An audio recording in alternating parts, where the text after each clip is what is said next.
오늘 설교 제목은 한 사람도 없다입니다. 오늘 성경 본문을 읽어보면 의인은 없다, 한 사람도 없다라고 말씀하십니다. 오늘 읽은 말씀에 이렇게 기록되어 있죠. 성경에 이렇게 기록되어 있습니다. 의인은 없다, 한 사람도 없다. 깨닫는 사람도 없고 No one who understand. 하나님을 찾는 사람도 없다. No one who seeks God. 있어요. 모두가 곁길로 빠져서 쓸모가 없게 되었다. 선한 일을 하는 사람은 없다. 한 사람도 없다라고 말씀하십니다. 여기에서 말하는 성경이란 구약 성경을 말씀하시고 있습니다. 시편에 보면은 이렇게 있어요. 어리석은 사람은 마음속으로 하나님이 없다 하는구나. 모두가 하나같이 썩어서 더러우니 착한 일을 하는 사람이 아무도 없구나. 주께서는 하늘에서 사람을 굽어보시면서 지혜로운 사람이 있는지 하나님을 찾는 사람이 있는지를 살펴보신다. 모두들 다른 길로 빗나가서 하나같이 썩었으니 착한 일을 하는 사람이 하나도 없구나라고 시편에 말씀하시고 있습니다. 이렇게 성경은 의인은 없다, 한 사람도 없다라고 말씀하십니다. 그런데 깨닫는 사람도 없고 하나님을 찾는 사람도 없다고까지 말씀하십니다. 아니 그래도 하나님 말씀을 깨닫는 사람도 있지요, 안 그래요? 하나님의 뜻과 하나님이 원하시는 것을 깨닫는 사람도 있는데, 그리고 착한 일을 하는 사람도 이 세상에 참 많은데 어떻게 성경은 하나도 없다고 말씀하시는지 이해가 안 됩니다. 그 의미는, 그 뜻은 다른 성경에서 말씀하십니다. 이제 전도서에 보면은 좋은 일만 하고 잘못을 전혀 저지르지 않는 죄인은 There is another righteous man never seen이라고 했어요. 이 세상에 잘못을 전혀 저지르지 않는 never seen은 이 세상에 하나도 없다는 것입니다. 선하고 좋은 일만 하고 죄나 잘못을 전혀 저지르지 않는 의인은 이 세상에 하나도 없다는 것입니다. 그러니까 아무리 의롭게 산다고 하는 사람도 완벽하게 죄 하나 안 지을 수 없다는 것입니다. 동영상 하나 보시겠습니다.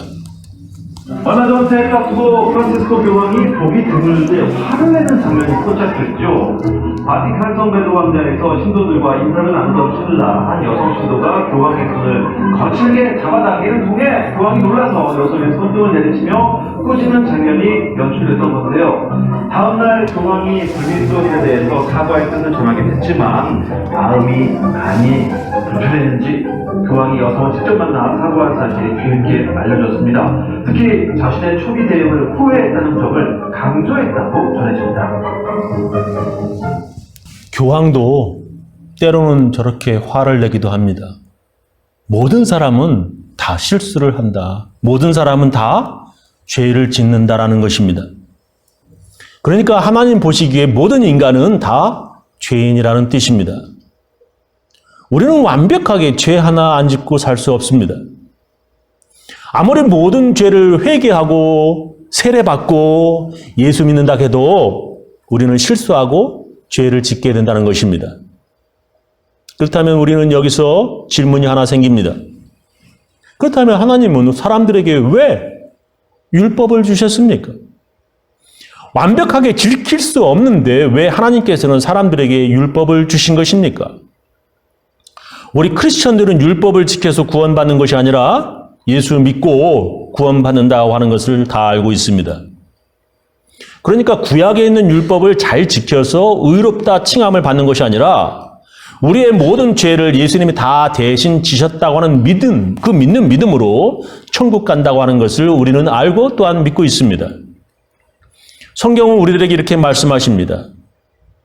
갈라디아서지요. 사람이 의롭게 되는 것은, 그러니까 사람이 구원받는 것은 율법의 행위에서 난 것이 아니요 오직 예수 그리스도를 믿음으로 말미암는 줄 아는 고로 우리도 그리스도 예수를 믿나니.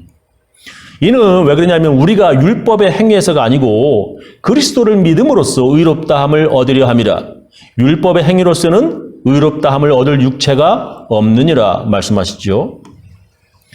예배소서도 뭐 다 아실 거예요, 여러분들. 너희가 그 은혜를 인하여 믿음으로 말미암아 구원을 얻었나니 이것이 너희에게서 난 것이 아니요 하나님의 선물이라. 행위에서 난 것이 아니니 이는 누구든지 자랑치 못하게 함이니라 하셨습니다. 그래서 많은 이단들이 예수 믿는 사람들에게는 이제 율법이 필요 없다라고 주장하면서 이제는 율법 지키지 않아도 된다라고 가르쳤습니다. 안식일 지키지 않아도, 즉 우리 크리스천들은 안식일의 그 전통을 이어받아서 주일 성수하는 것을 지키지 않아도 된다. 주일날 교회 나와 예배드리지 않아도, 아니 교회 다니지 않아도 구원받는다 가르쳤습니다. 이젠 11조 하지 않아도 되고 자기 마음대로 술 마시고 노름하고 간음해도 오직 믿음으로 구원받는 것이라고 가르쳤습니다. 정말 그런 것입니까? 성경은 그렇게 말씀하시지 않으십니다. 고린도전서에 보면 불의한 자가 하나님의 나라를 상속받지 못하리라는 것을 여러분은 알지 못합니까? 착각하지 마십시오. 음란한 자나 우상 숭배하는 자나 간음하는 자나 남창 노릇을 하는 자나 동성연애를 하는 남자나 도둑질하는 자나 탐욕을 부리는 자나 술 취하는 자나 남을 중상하는 자나 남의 것을 약탈하는 자들은 하나님의 나라를 상속받지 못할 것입니다. 라고 분명하게 말씀하시고 있습니다. 예수님도 이젠 율법 안 지켜도 된다. 이제 율법은 폐하여졌다. 말씀하시지 않으셨습니다.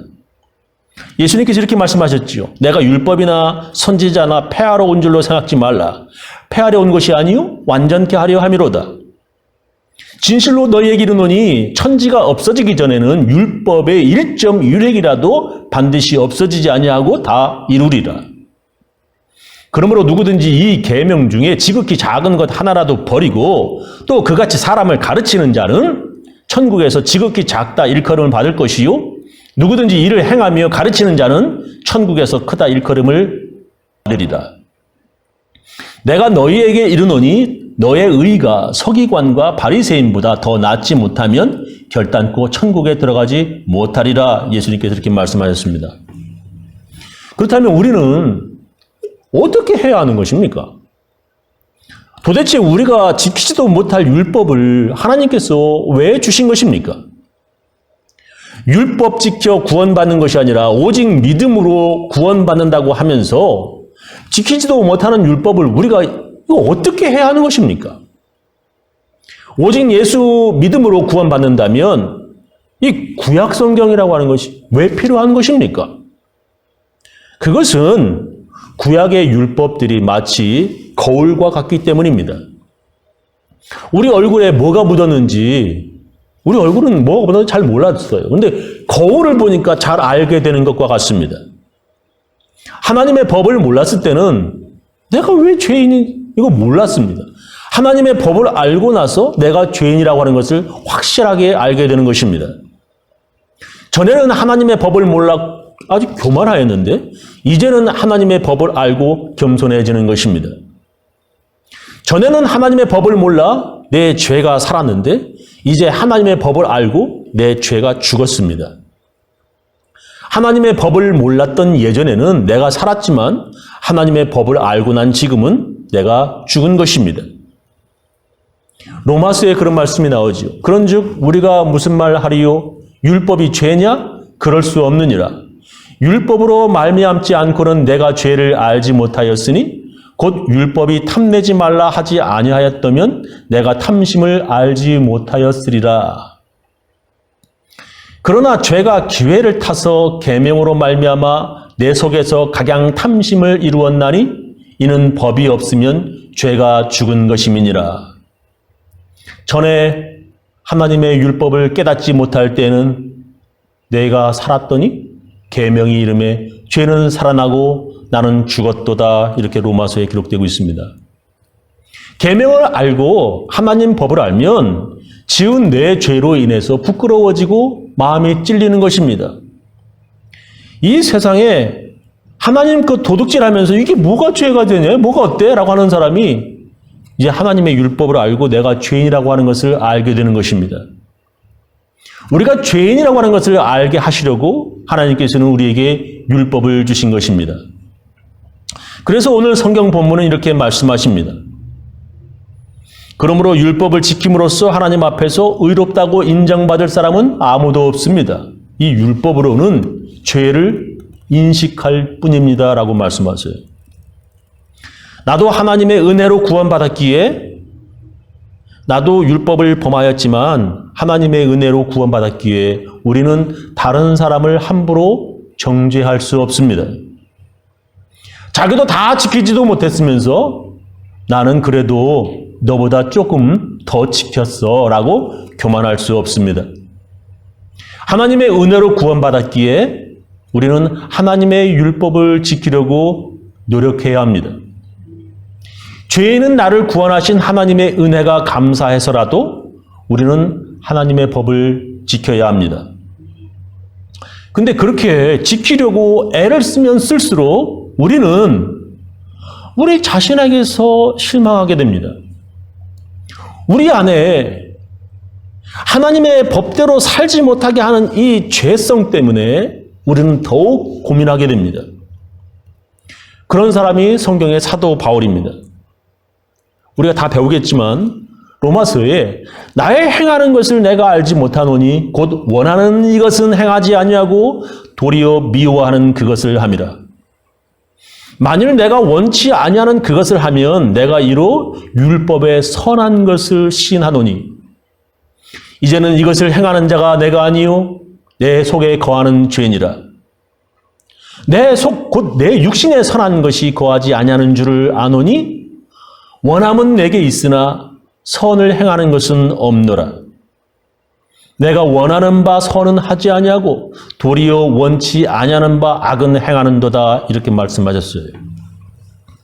하나님께서 원하시는 것은 하지 아니하고 도리어 미워하시는 그것을 함이라는 고민입니다. 율법을 지키려고 애를 쓰면 쓸수록 왜 하나님의 아들 예수님이 나 같은 죄인들을 구원하러 오셨는지 깨닫게 됩니다. 하나님의 말씀대로 살려고 애를 쓰면 쓸수록 우리는 죄인을 위해 대신 죽으신 예수님의 십자가를 더욱 바라보게 됩니다. 요약하겠습니다. 이 세상에 하나님의 율법을 완벽하게 지키는 사람, 죄 하나 안 지은 사람은 없습니다. 한 사람도 없습니다. 그런데 왜 하나님께서는 우리에게 율법을 주셨습니까?